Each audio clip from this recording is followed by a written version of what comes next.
You remember back in 2010 and 2012, do you remember Christine, I am not a witch O'Donnell, and Todd, legitimate rape, Aiken, and Sharon, let's rise up with the Second Amendment Engel, and Richard, rape is God's will, Murdoch? Well, I'm having flashbacks with Herschel Walker, with Mehmet Oz, who's has not only doesn't live in Pennsylvania, but I don't think he's ever even been there, and J.D. Vance, and Arizona. I mean, the list goes on and on. So the question is, are you finally willing to say, you know what? At some point, we have to say, yes, I support my party.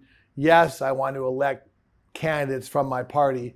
But if someone is so grossly unqualified, at some point I have to say, you know what, if someone's in there and they're doing a decent job, even if they're not my party, at the very least, I'm not going to campaign against them. Are you willing to finally go with some of these with some of these candidates this year that are really clowns on the GOP side? I think you mentioned the word qualified, and there are very limited qualifications in our founding document, which is the Constitution, about whether someone's qualified. I know. You have to be 30. I think that's and it's pretty minimal. Like, the Constitution didn't put any sort of pedigree or educational or income or anything. They wanted to have this is what makes us different from England and a very stratified society. So that's an excuse. It's not an answer. No, I think that for me as a Republican voter, at the end of the day, if someone says things and they're less articulate, or they say things that I disagree with, I can stand with someone when they're right and part with them when they're wrong. That's what Abraham Lincoln said. So I think it's an act of maturity to say it's okay if you're with this person 85% of the time versus I'd only be with this other person 20% of the time.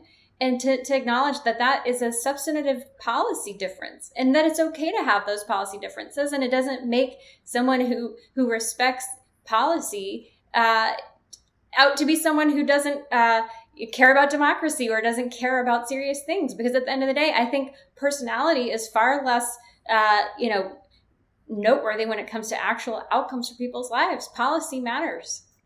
Well, I'm still trying to decipher that. I'm not quite sure what you're saying, but what I seem to get out of there is that, yes, policy. Well, first of all, that means that someone has to do a minimum amount of homework, which Herschel Walker has done none. And there's two issues. First of all, there's policy, there's seriousness, really three issues, and then there's character, integrity, and this is someone who pontificated about fatherhood, that had 3 secret kids that he didn't even tell his staff about. Someone who's so grossly unprepared, he said John Lewis was the greatest black senator in the history of the country. Someone who was pushing aerosol cures for COVID. Someone who's lied about everything from his business record to graduating from college to he's got 12 personalities, who's been he's been labeled with multiple and accused of multiple attacks. At some point you got to say, okay, this guy is totally unqualified in every way. He has nothing going for him except he has an R next to his name. And someone who's in there now, you may not agree with them, but they're smart. They've actually had a fairly, if you want to compare them to Democrats, fairly moderate record. The only times they've stood up and talked, it's really been about integrity, about things like that. So at some point, Kara, you got to say, okay, I have to take one for the country. And this guy is just offers, no qualifications in any way. What other qualification does Herschel Walker have except the fact that he's a Republican? Give me one. He knows the direction of the country is being pulled in a horrifically socialist direction. And I think that is a very important. It's the most basic things, like, okay, men should not compete in women's sports. XX does not equal XY. Like, the most fundamental definitions of words are under attack in this country. And the fact that Herschel Walker understands that makes it an easy choice. Actually, and Raphael Warnock, Raphael Warnock, by the way, has his own challenges. He's come under fire for for using campaign funds illegally for a lawsuit that happened before he was in the Senate. That's not allowed.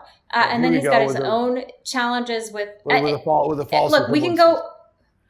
No, I'm that's just saying so minor compared to whatever. He's also been accused. He's also been accused of assault as well. But the difference, I would say, the difference with Herschel Walker is that Herschel Walker has actually owned up to that.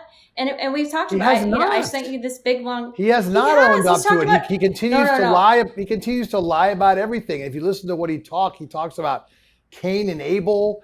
I mean, he literally does not have an informed opinion on any subject. So if you say he opposes things, it's only because those things are democratic things. It's not because he's actually come out with any policies or any ideas. So at some point you have to say, okay, enough is enough. We cannot send these candidates just because he won a national title for Georgia.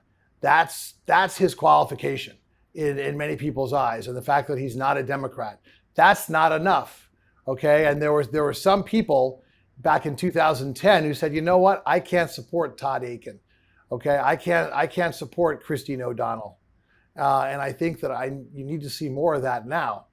And JD Vance, he's a smart guy. He's gone off the deep end, but you could make more of an argument there. But Oz, a little bit, but Herschel Walker in particular, it's indefensible. And I think a lot of Republicans would have more credibility if they would just say, you know what, sometimes country has to come before party.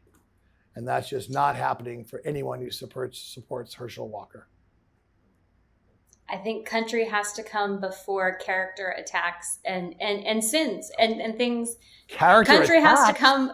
Yeah. Like I said, his mental illness is a significant, it causes people to do things that they regret. And he has said that. He's been open about his mental illness. And but the thing is, now he's been treated for it. But when you are mentally ill, you do things that you regret. And the U.S. Army has worked with him to spread awareness of mental illness among people in the military. That's great. Well, then he should work for. Yeah, but the point is, he hasn't owned up to any of the other lies that he's told. I mean, he didn't even tell his staff that he had these kids. The point is, he's a pathological liar. That's okay. He's lied about everything. So you say that he's owned up to his mental illness. Well, the fact is, if you're mentally ill, you're still mentally ill. And I think you should get treatment. No, but I think treated. That you deserve to get the best possible help that you can get. But that's not an excuse to run for office in a national body if you're not mentally up to it. And he's not mentally up to it. He's admitted that. We're gonna have to agree to disagree, my friend.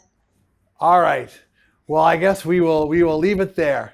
But this was, it's nice when overall we agree on more things than we disagree, which was certainly the case this session. But folks, well, it's been so great having you once again. This is Dave Spencer signing out. Another episode of Practically Political. We'll see you next time. See you then.